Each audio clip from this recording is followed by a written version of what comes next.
As gold surges amid global uncertainty, silver is charting its own path.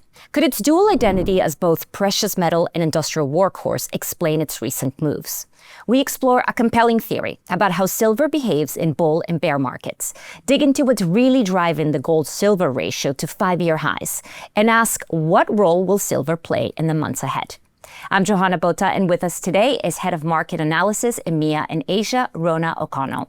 Rhona, welcome back. Thank you, Hannah. Lovely to see you again. So let's start with how silver has been behaving lately. Generally speaking, because silver's price is more volatile than that of gold, you will find that speculators in particular, and sometimes more heavyweight investors, will finesse their gold exposure by buying silver and buying it first. So that actually becomes self-fulfilling. So in the short term, by which I mean days, generally a strong move in gold in either direction will be covered by a move of silver of at least twice that amplitude. What's been happening over the last 3 months or so, though, while gold has been in that, or was in that strong bull run, silver actually didn't outperform. If anything, it slightly underperformed. Now, the reason for this is that economic uncertainty, forget geopolitics for a bit, but economic uncertainty has been part of the driver of the gold price. But it's been much more important for silver because, as you say, it is an industrial workhorse. And concerns about the state of the economy in Europe in particular, the faltering in China, and with a nod to the potential slowdown in the States, that's all worked against silver in terms of sentiment. Well, you have a really interesting theory that when the markets go up, silver behaves like gold.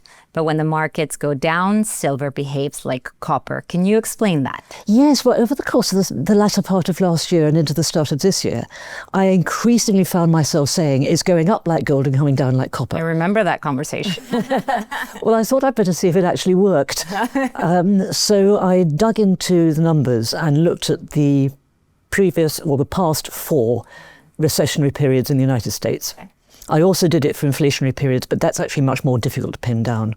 So if you look at the direction of travel and also the correlations between silver and gold and silver and copper in those recessionary periods, of which there were 4, the most recent one was only a few weeks, but it was there, so I had to look at it, then practically every single time the direction of travel is with gold in normal circumstances and with copper in recessionary periods, and the correlations, or the correlation doesn't necessarily equate to direction, the correlations with copper were much higher in recession than they were with gold. So you were right again. Just like when you predicted gold hit itself up it's high. Tough at the top. So gold has been outperforming silver, and this is either due to the market uncertainty or the geopolitical situation. But it does highlight a fundamental difference between gold and other precious metals, that gold is seen as a currency, a safe haven, and silver and other precious metals is seen more for industrial purposes. Can you remind us what silver is used for? Right. As far as global fabrication is concerned, jewelry and silverware is about 30% of total, and the rest of it is industrial. Okay. And that is dominated by a number of small areas which taken together become quite a big one, such as brazes and solders, electronic usage. There's myriad uses in things like medicine. There's electrical circuitry, for example, things like heated windscreens in vehicles. But didn't know those existed. They do, and heated seats as well. I know those. Right. And as we go forward, bearing in mind that purely in terms of supply against fabrication demand, silver's actually been in a surplus over the past 10 years, but the investors have picked up that and more. But from now forward, we've got 3 big new areas. The major one is solar cells or photovoltaics. Okay. There's artificial intelligence. And the other one is the electrification of the vehicle fleet. So we've got some silver in cars already, but there's going to be a lot more. So it's moving into a natural deficit even before any investment activity.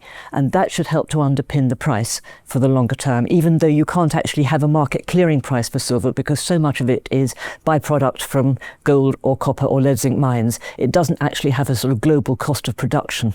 So it will be tied to gold to a degree because of the investment side of it and the way investors look at it, but it will be working off its own structural deficit, which should keep prices buoyant. I see. So we also saw the gold and silver ratio rising to a 5-year high.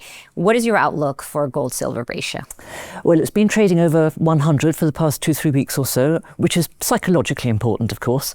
But as far as the ratio in the longer term is concerned, I don't expect it to change very much for the time being. But if we finally get to a point where there's an increasing view globally that the world is getting into a better place, that's when I would sell the gold-silver ratio. Fingers crossed. Indeed. Thank you. And thank you for watching. For more financial content like this, please like and subscribe to our channel.